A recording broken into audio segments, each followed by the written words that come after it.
do we do it? Why do we engage the world for gospel impact?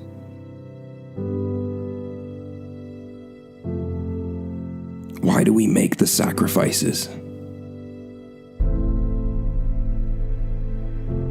Why do we give up the familiarity of our culture? Why do we give up the luxuries and comforts of our society? Why do we invest the time and money training for something others think is absolutely crazy? Why do we fall in love with people we've never before met and do everything in our power to live among them?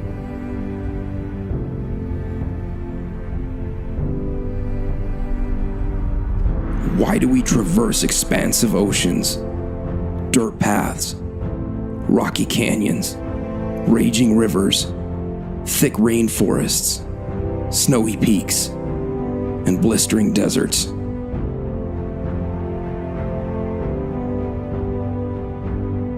Why do we fly on airplanes with dangerous service records?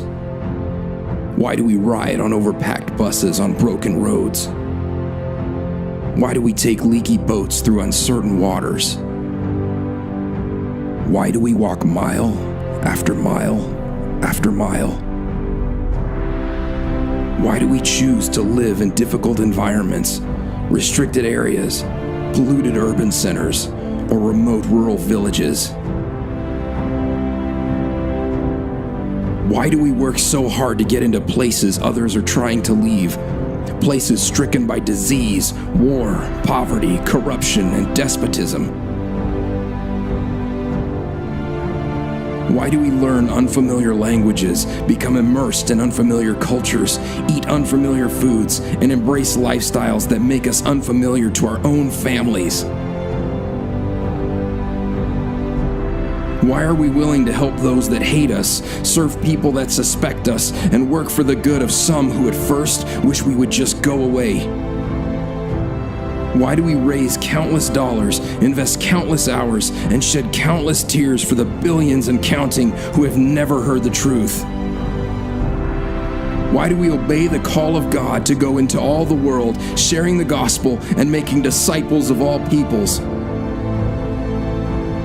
Why are we compelled by love and willing to risk everything to see even one person transformed by the good news of Jesus Christ? Because the tomb was empty.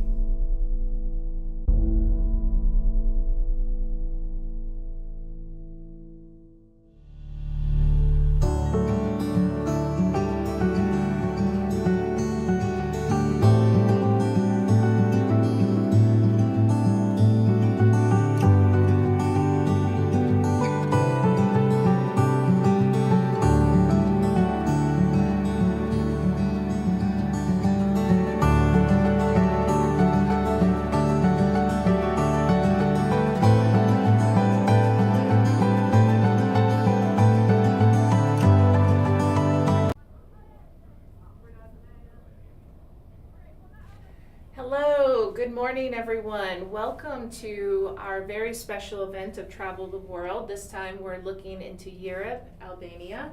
So we've got Jeff and Meredith here, and why don't you give a brief introduction? Sure. As Nikki said, we are Jeff and Meredith, and we're thrilled to be here. We have been in Albania for just about 8 years. And we have 3 kids, and we're thrilled just to be able to share how God has called us and the ways that He is working in Albania and through us. Awesome. You want to give a brief introduction for yourself, or Nope, we'll just go on? yeah. Okay, sounds good. So just a little bit of housekeeping. We want you to interact with us. You're not interrupting us at all. If you put your comments or questions in there, we enjoy talking to you as well as talking to each other. So you're part of our conversation. So if you have comments, if you want to write out a prayer for them, you can do that. We might even surprise you by using your prayer when we close. And if you have any questions, go ahead and put them in there. Every question matters, so don't feel afraid to put your questions in. So let's jump into it. So when did serving overseas become clear to you both? Because I know sometimes I've heard different journeys, different global workers, it took them a while, or they had discussion between them as a couple. What was your story? When did it become clear to you both? Yeah, go ahead. I would say, I think for me, starting around age 12, 13, I just felt this kind of churning in my heart and just a love for missions. I loved when missionaries would come through our church and share their stories and reading missionary biographies. So very early on, it was in the background in my heart. I am a missionary kid myself, so I actually grew up on the field in Belgium and then Germany. So first 18 years of my life, I was on the field. Came back to college, and that's where we met. And we had some experiences in college, including a short-term trip that kind of gave us an experience and exposure to specifically the Balkans and to the Albanian people. And that then led Meredith. Yeah, so our freshman year, we did a spring break trip to Kosovo, which is ethnically Albanian, and it was a spring break trip that changed the direction of our life, basically. And so I found an opportunity after that trip to go to Albania for 6 months. I stopped out of college, and the Stuckies, Larry and Dana Stuckey, were in a city called Korça, Albania, and they were very willing to accept a random college student that they'd never met. So I spent 6 months there. And then came back, finished college, we got engaged, we got married 6 months after graduation. Jeff eventually went to law school, graduated, started a career, we started a family, and before we knew it, missions had been on the radar, but a decade had gone by. We had a mortgage, a minivan, Boy. and 3 kids. And we're just going through life, and then with our small group at our church, we read through the book Radical by David Platt over the course of a year. Good author, yeah. Yes, and at the end of it, there's a challenge that we then, over the course of the next year, did as a group. And one of the things we did was, as a group, went and visited some mission partners our church had in South America. And while we were there, it was just a great opportunity to step out of the rat race of kind of day-to-day life. And we both, independently of each other, very clearly felt the Lord saying, I want you to actively pursue full-time overseas missions. And over all those years, I had kept in touch with Albanians. We had supported missionaries there.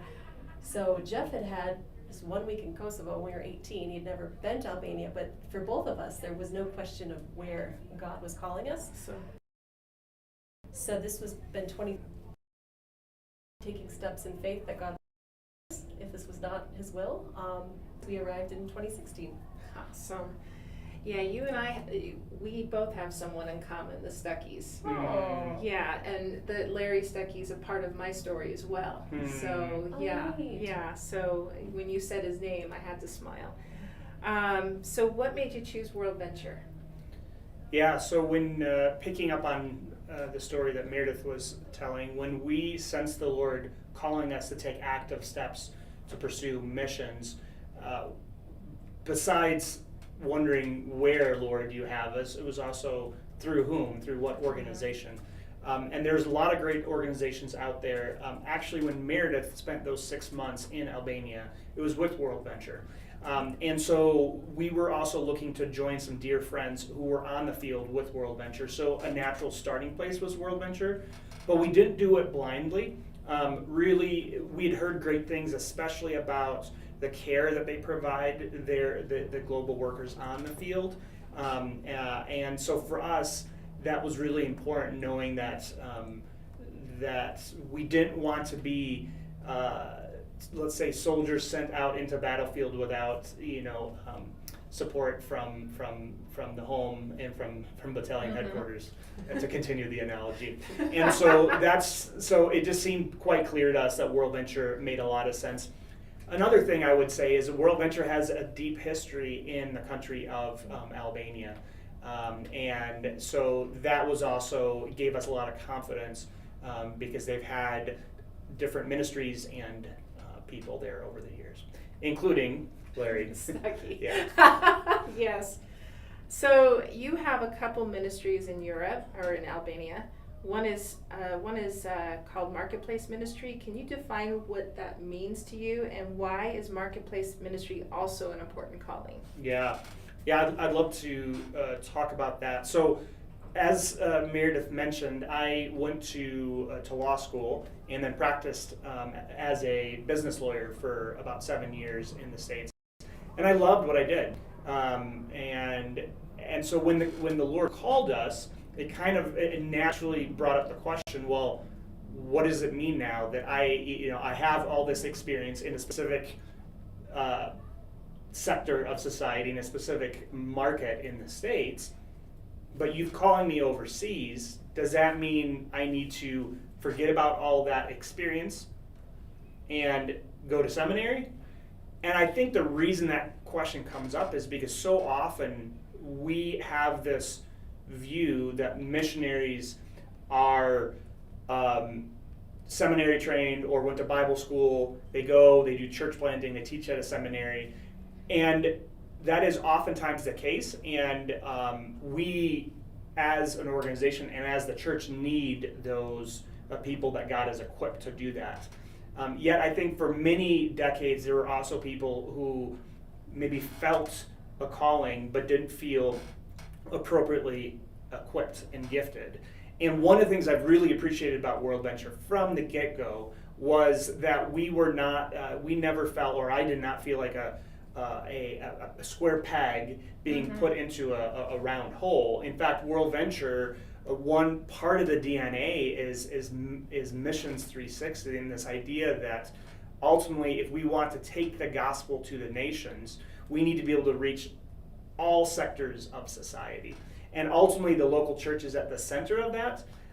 So to answer your question, what is Marketplace Ministry? It's simply that aspect of Missions 360, of taking the gospel to a specific market, to a specific sector of society. And in this case, with my background as a business lawyer, part of our ministry is taking the gospel through to the business world and to the legal world.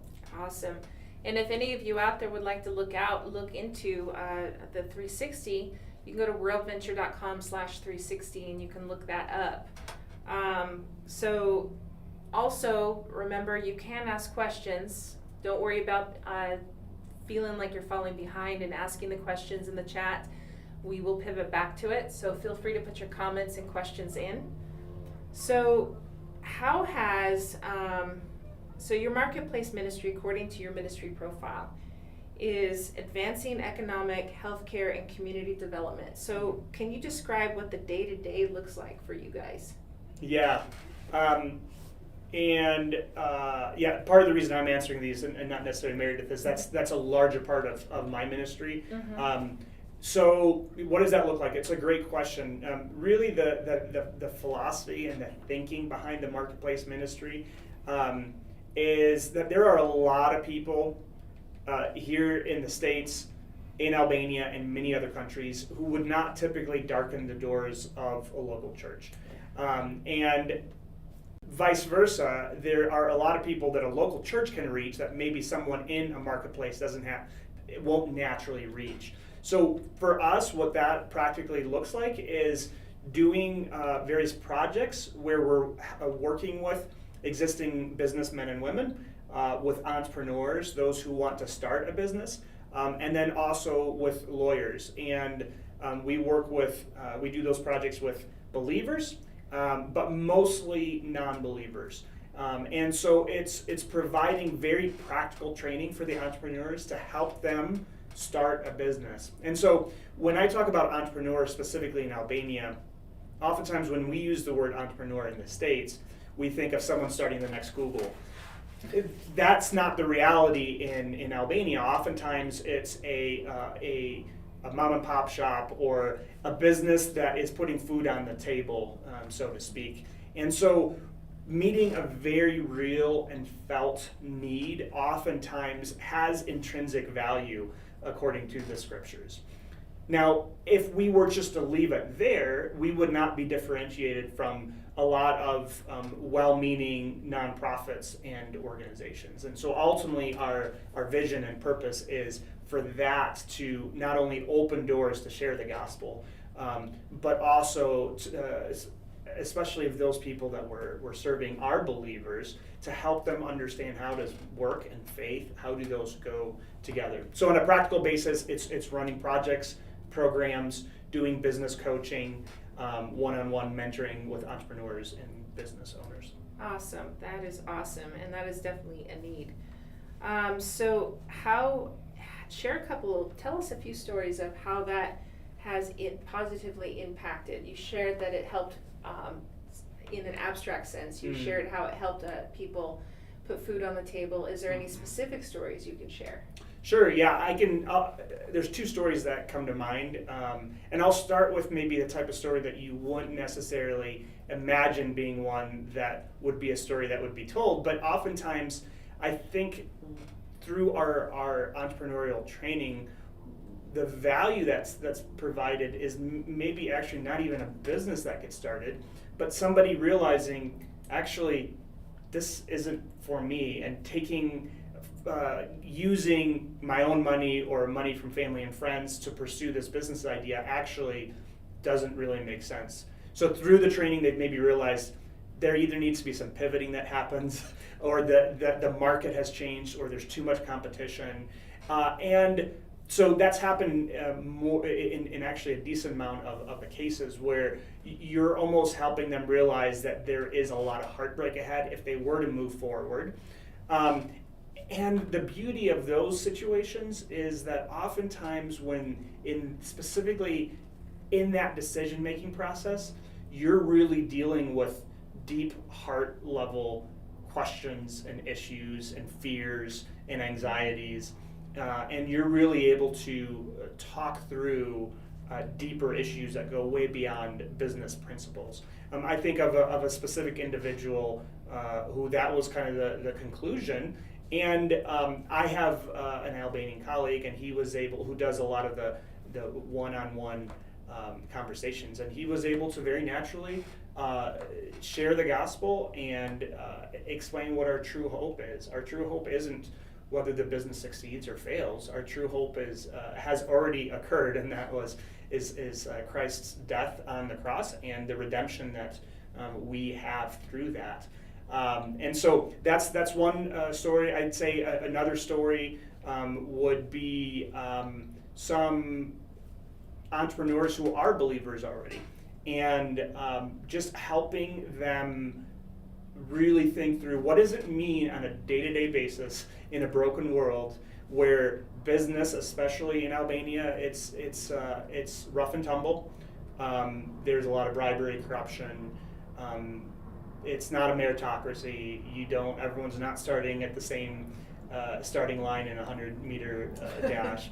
And so just helping people think through, what does it really mean, specifically with these two ladies, what does it mean to honor the Lord and have integrity in their business, and also to give them hope through other examples of Albanian Christians who have successful businesses, that in fact you don't need to engage in corruption. You don't need to do all those, engage in those things to have a successful business.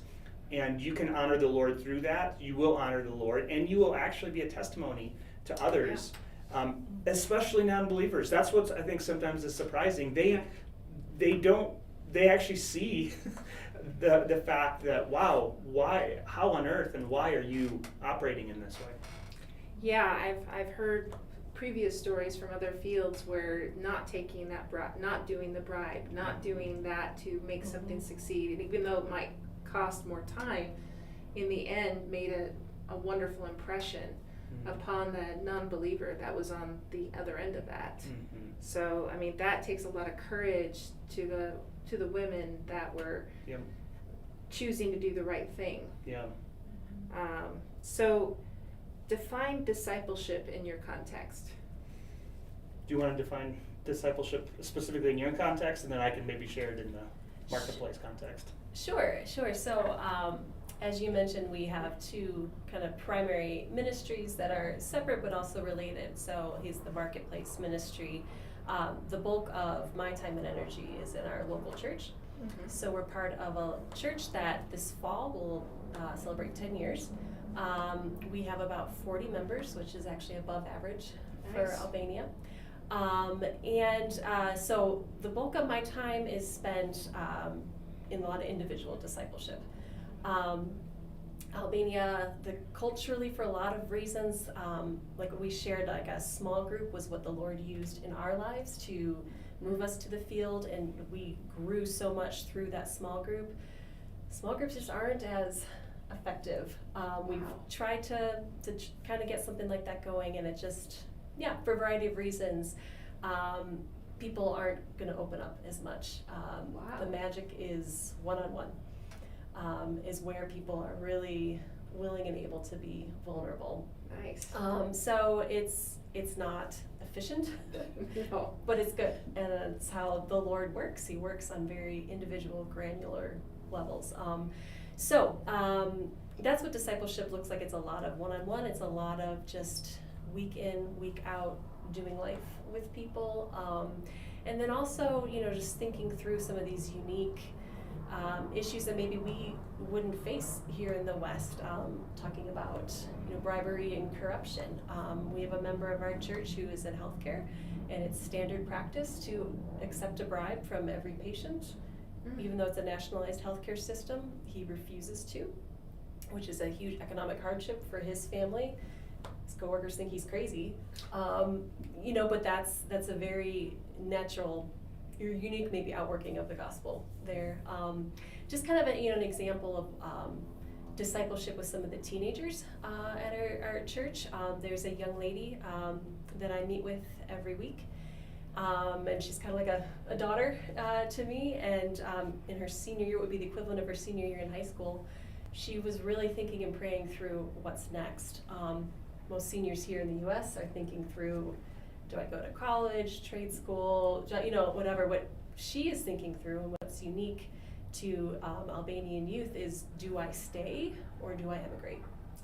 Wow. There was a poll done, I think it was in February, that found that 71% of Albanian youth 18 to 29 are seriously considering emigrating in the near to short-term future. Wow. Families are trying to equip their kids with English, German, whatever skills to leave, because the economic prospects are so poor. And that's the main hindrance to church growth in the last probably 5 to 10 years. So here's the 17-year-old girl thinking and praying through, like, what should my future be? And she had an opportunity where she could have gone to Western Europe legally, be on a path that would lead to citizenship, a very different life, a path that, my ancestors took that path. That's why I'm in America. There's nothing wrong with that. So it's just a lot of wrestling and discerning what is the Lord's will for you. And I really had to keep myself out of it, because the mama in me would be like, don't stay here. It's just a life hardship and poverty. There's no upward mobility. And through that year of wrestling, she decided the Lord was calling her to stay. And she just finished her first year of university. And she's determined and committed to stay for the sake of the church. Will she stay forever? Who knows? The Lord may call her to leave. But those are some of the maybe different types of discipleship issues than we would face here in North America. Maybe I can just provide another perspective Sure. as to what discipleship can look like. Specifically in the marketplace, one way that's exhibited itself for me is, so beyond working with entrepreneurs, it's also working, just because of my background as a lawyer, is working with Christian lawyers in Albania. And so there's a group of us that gather periodically every 2 or 3 weeks. And the vision of those people gathering is really just to provide encouragement, to people who are like-minded and facing the same difficulties in life. And so oftentimes to be a lawyer in Albania, as it is in many countries, means to be engaged in corruption, shady deals. And so there's a whole different level of decision making that needs to happen as a believer to live out your faith on a daily basis. When I used to go into the law firm I worked at, I did not have to make the same decisions as so many lawyers around the world, including Albania, have to make. And so there's a uniqueness in terms of fellowship that occurs when like-minded Albanian lawyers who are believers can come together, encourage each other, share difficulties, share joys. And there is an aspect of discipleship that happens there. I think it's a much more organic form of discipleship, and maybe some people would would disagree with that definition of discipleship because maybe there's not one person mentoring and leading someone. But I'm really convinced that there is. You could call it a unique fellowship that occurs, but I would put it in the category of discipleship. And the beauty to me is that it's all rooted in all these situations. It's rooted in the local church. So when Meredith is discipling women and girls, it's through the local church. In this context, with the lawyers, everyone is a part of a local church, and we're all part of different churches. Yet there's this unique beauty of a fellowship that occurs. Awesome. So if you heard this story, both of them, why don't you go ahead and write out a prayer for these people, the Christian lawyers, the teenager who's now a university student. Write out a prayer. You can start it out with Dear Lord and then type it out. We may use it as we close our time. And if you have any questions, please feel free to put it in the chat, but do it very quickly. So you are part of it. We've talked about your churches. You're part of a church plant in that country. So tell us about this church and its outreach. Go for it. So this church, the majority of the members actually became believers through this church. And initially a really effective outreach was just offering English classes. Our first years in country, we helped with those English classes. I did not move there thinking that I would, and it turns out if you speak English, like that is qualification in some ways. So, and also as we were learning the language, it's something that we could do. Post-COVID, it's been kind of a puzzle to figure out what does outreach look like. We used to be able to just either hand out flyers or put out a Facebook ad and have 50, 60, 70 people show up for an English class, or advertise a kids club, 30, 40 kids show up, and our problem was, how do we manage all these people? Post-COVID, do the same things, same advertisements, people aren't coming, or just a couple, a handful. And so when they come, it's like, okay, it's you can build a lot deeper relationships with a small number of people. So it's a big prayer request, and our church isn't unique in the city, and I don't think around the world with that, of figuring out what does that look like. So our church, like I said, the majority of the people came to Christ through this church plant. About 5 years ago, the Albanian pastor who started the church, he and his wife emigrated from Albania. And again, we don't blame them. They had a young family. But the question was, well, now what? Culturally, it doesn't really work to have an outside pastor come in, and there frankly aren't a lot of Albanian pastors. The church there is very new.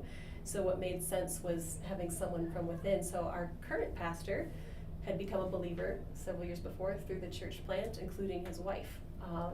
So a big part of Jeff's ministry as well is, coming alongside him, equipping. He's very self-taught and very proactive about that. But I don't know if you want to add more. Yeah, I thought maybe just a really quick little excursion into a history lesson might be helpful. Oh, yes, please. So Albania currently has it's estimated between 8,000 to 10,000 believers.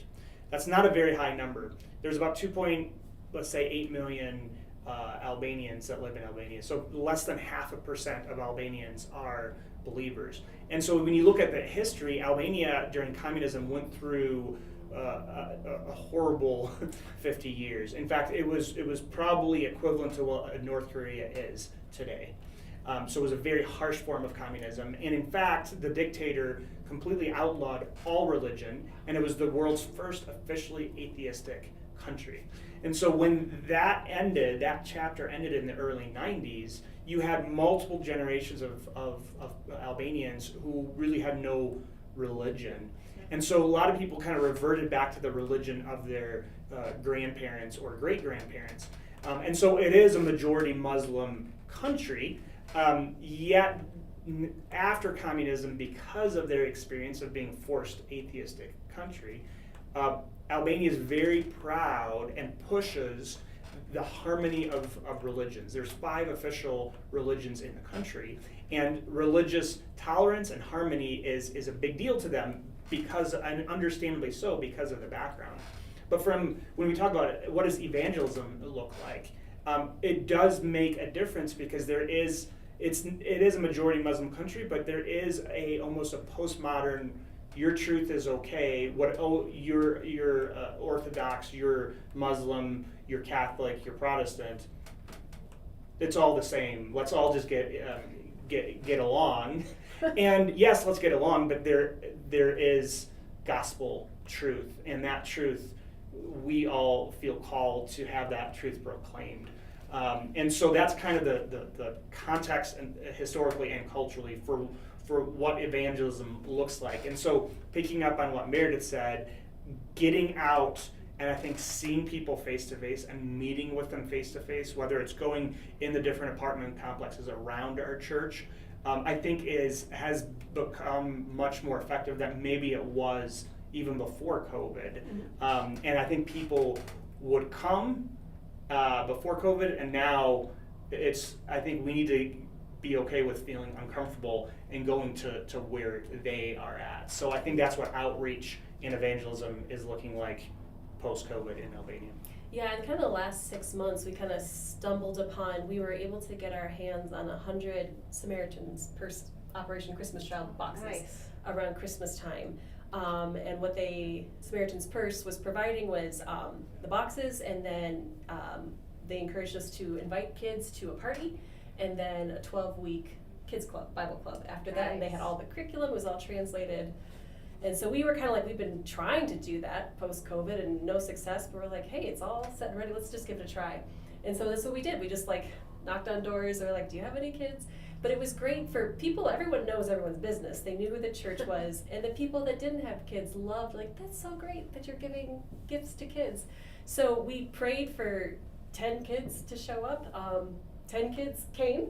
Wow. By the end of the 12 weeks, we had 2. But that's okay.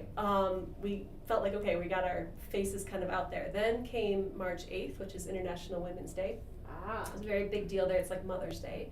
And a church in our area was giving other churches flowers with a Bible verse on it. And we went and knocked on doors again and just handed out flowers. You know, here you go, God bless you. Then at Easter, we went around and handed out red eggs, which is Orthodox tradition, actually, to have a red hard-boiled egg. But everyone knows and recognizes it. And so again, we did that, handed out invitations to a Good Friday service and a church service, and had a handful of people come. So, but yeah, like Jeff was saying, we're realizing, well, before, you know, it was pretty easy to get them to come to us, but we need to be more proactive of finding reasons to go knock on doors. And just to tell a quick little story, Yeah, please. During the Easter service, which was kind of the culmination of those 10 weeks that Meredith's talking about for the Samaritan's Purse boxes, there ended up being 7 or 8 girls who came, all like late elementary aged, and we were in the Sunday school, and so Meredith went through.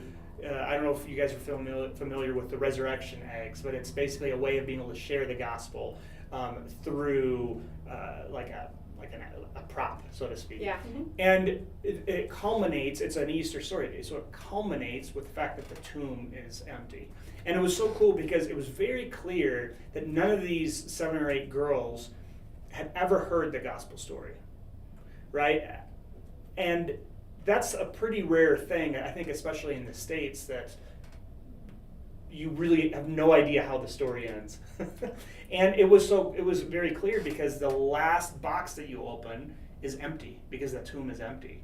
And these girls, when Meredith was sharing that, there was an audible like, right? And like, how often do we have that genuine reaction to the truth that Jesus' resurrection from the dead is the power over death that the gospel represents? And in some ways, it was encouraging that they're hearing that truth, but it was also encouraging of, how often do we have that reaction to that truth? We oh yeah, okay, Yeah. yeah. No, I totally Let's go on to agree. Easter dinner now. We can take Jesus for granted, and especially that part, because we've heard it so much in a church that it can lose its power from its circulation. But we need to remember to keep that awe of him. One of my favorite things is, one, sharing the gospel with people who've never heard it, and then sharing stories from the Bible, because I feel like I also get fresh eyes. Like a similar thing, this was a few years ago, telling kids the story of Jesus walking on water, and they gasped. And I was like, oh yeah, because we kind of think, oh yeah, he just does that. Like, no, it's not normal. But yeah, it's just a joy, and also just to study scripture with a non-believer. They just have just different fresh eyes. A different perspective. Different perspectives, yep. Awesome. So we talked some about the obstacles to church outreach and some of the spiritual landscape, but do you have anything to add to the spiritual landscape of Albania?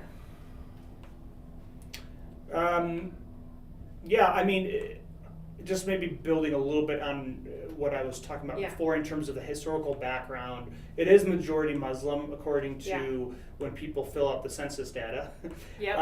But really, it'd be very similar to a cultural type of Christianity that we experience here. Okay.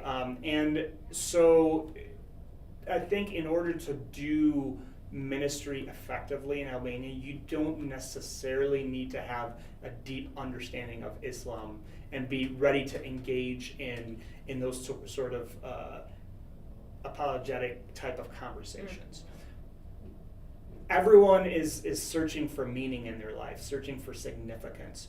And so I would say the spiritual state is the harvest is plentiful, the laborers are few, and Albania is not unique in that regard.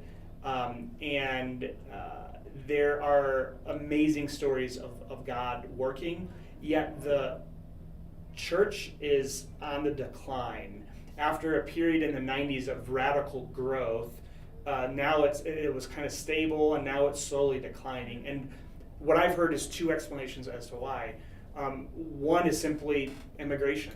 People are leaving. So maybe worldwide there's more Albanians coming to faith, but specifically in Albania, we sometimes joke that sometimes we're involved in pre-church planting work in other countries, because we're discipling people, believers, pre-diaspora ministry, because then they're going to Berlin, New York, London, and hopefully getting involved in the church plant and being involved in ministry there. The second reason, though, is for a perceived, and I think a real lack of zeal for evangelism.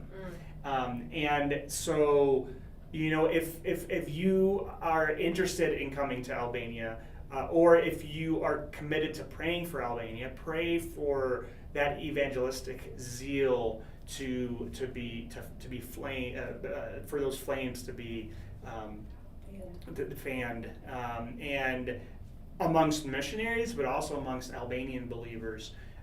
So I think there is a period that we're entering, or have been in, where people are happy to be in the local church and to be growing. But we want everyone, whether it's in their workplace, right, tying back to connection of faith and work, and what does marketplace ministry look like, or collectively as a church, to go out and share the good news that has radically transformed our lives. Awesome. So if you'd like to write out a prayer for that, for those watching right now, go ahead and type that in the chat. If you are interested in learning and exploring your desire to go to Albania, go ahead and go to worldventure.com/go to complete a form to talk to someone about it. It is not a commitment, but you can just fill it out to talk to them. Nikki, can I add to that? Yeah, go right ahead. You know, I would specifically challenge any of those of you who are maybe in the business world, and you have a desire. God's stirring in your heart to engage in world missions. I want to encourage you that your skill set it can not only be used, but it's not just that, oh, we can find a place for you. No, actually, there's a strategic way to use that skill set to be able to interact with people that normally cannot be interacted with, to go to places that normally you cannot enter. I'm really convinced that our profile is going to be much more of a common profile for missionaries in 21st century missions than it was definitely in 20th century missions. And so don't see the fact that maybe you don't have a Bible degree or didn't go to seminary. Don't see that as a liability or a handicap. See it as an opportunity to be able to engage in either sectors of society or interact with people that those who do have that experiences might not have the opportunity to be able to interact with. Awesome. So tell me, this is totally off the subject, but as we've talked about earlier this week in other broadcasts, we talk about how missionaries kind of have what we call pastor's hours. They're working hard and long, and as you said, you know, in one-on-one and versus a small group, it costs a lot of time. So what do you guys do for fun? What do we do for fun? We have a lot of fun. So I realized a few years ago that I can say this is a hobby. I love podcasting. Like, I love to listen to podcasts. Awesome. I like to spend time with girlfriends, with the kids. I enjoy reading. Awesome. We love traveling. Yes. Albania is a beautiful country that is just now really starting to be discovered, but it's also located in a fantastic area of the world where you can, for very reasonably priced, there's very reasonably priced tickets to be able to go visit some amazing locations. So we love taking our kids to travel and see those places. I enjoy running. I'm kind of a serial hobbyist, so whatever. So that the answer to that question changes every 6 months, a year. Chess, and now it's running. Yeah. So That kind of makes sense. Being a creative yourself, Yeah, you know, you're gonna be that way. Yeah. hop around. Exactly. So now back to the more serious question. So, if someone wanted to be involved in discipleship in their local context, and we're looking at the majority of our people watching are usually from the U.S. We've got some in Asia and some people from Europe and stuff that watch. But how, if they're nervous, you know, because you talked about the lack of zeal and evangelism. Unfortunately, we also have a little bit of that in the U.S. as well. But if they're, and mostly it's because they're nervous, they're really nervous, how would you recommend they begin? I think one of the gifts of language learning and starting to disciple in a foreign language is it made me a better listener. Because oftentimes when I was meeting with women in the space of when I'm trying to formulate, okay, how do I say this in Albanian, they would say even more and share more. And so I think being a good listener goes a long way. There's a great quote, I don't even know who said it, but it's something to the effect of feeling heard and listened to and feeling loved are so closely connected that people often can't distinguish between the two of them. So I don't think it needs to be overcomplicated, like especially if there's someone that's hurting, there's lots of hurting people out there, just being someone that's safe, that you can just listen and then trust that the Lord will give you the words as you go. Awesome. I think the only other thing I would add to that is something I realized. So I was working at the same law firm for basically around 7 years, and then wrote that email saying, hey, this is what we're doing, and a very secular context, very few believers. But what was interesting in terms of the responses I got was that people are watching and observing and putting puzzle pieces together as to who you are. So I think sometimes if you're nervous about initiating a conversation, maybe because you're afraid of judgment or people are going to think you're weird, I think oftentimes sometimes that might happen and that's okay, but oftentimes people are watching enough that they have a pretty good sense as to who you are. Now, if that doesn't line up with what you want to engage with them on, okay, maybe there's an issue there. But I just felt a kind of a boldness as I was getting the responses back of, wow, yeah, I think people are picking up more. And I wish I had been a little bit bolder even during those years. Awesome. So just as a reminder, we're closing in at the end of our time. So if you have any of those questions, go ahead and put them in the chat. If you want to scan the QR code, you can learn more about their ministry. Again, if you have questions about business as missions or as marketplace ministry, you can put those questions in as well. So if someone were to go about serving in marketplace ministry, whether Albania or somewhere else, what advice would you give them? Yeah, Nikki, that's a great question. I think it's a very strategic ministry, and so one thing I would say is if you, let's say you're in college now, maybe you're a young professional, and you're anticipating maybe in the future doing that, just continue to work with excellence where you're at right now. Some of the skill sets and proficiencies that you're gaining right now may not seem like a big deal, but I guarantee you, even if you're not you're going to use them in marketplace ministry overseas, they will give you, it might be a key that allows you to open the door of a relationship in the future. I think about it, and this is a very legal specific type of context, but I worked at a big law firm. I did business law. In Albania, people don't know that or appreciate it. I could have been an ambulance chaser in rural, Kansas. Yeah. No offense to ambulance chasers in rural Kansas, but the skill sets that I gained in doing what I did, it opens doors. So continue to do what you do with excellence. I would also say, if let's say you're a little bit more advanced and you are ready to go do that, find some local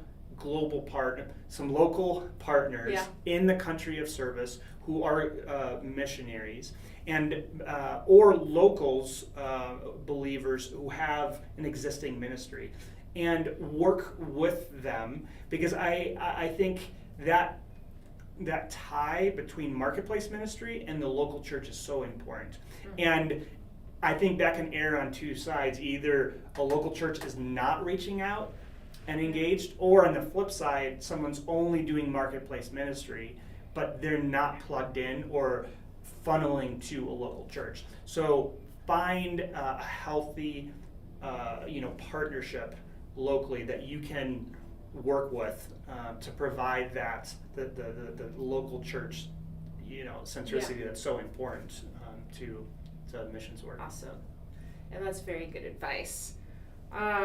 So we just have one question for you, my last question of the day. So this is your cue. Who's watching? Go ahead and put your questions in. We're about to close. How can people pray for you both personally and professionally? Go for it, Mary.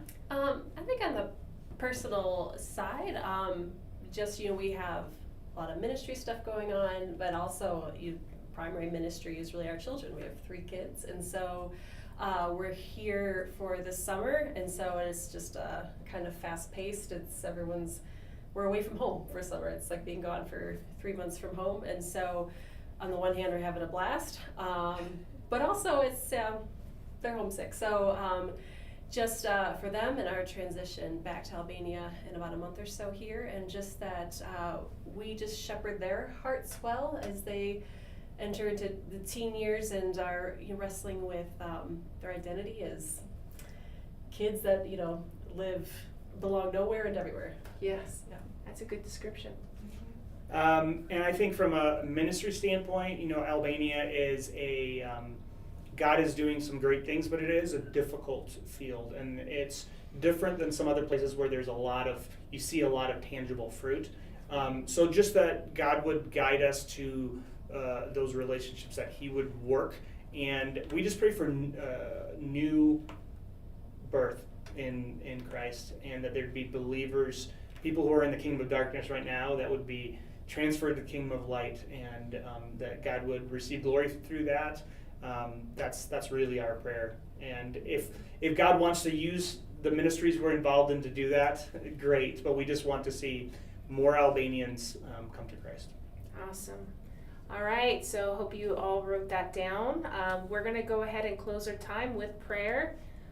So if you would join us from where you're watching online, we'll go ahead and pray. I'll pray for you both. Lord, I pray for Jeff and Meredith, that in their kids and the transition and the kids figuring out their identity, and what that means for them, being that their home is everywhere, nowhere. Lord, I pray for Albania, for your light to shine so bright that they see the difference, they see the contrast, they see the empty tomb.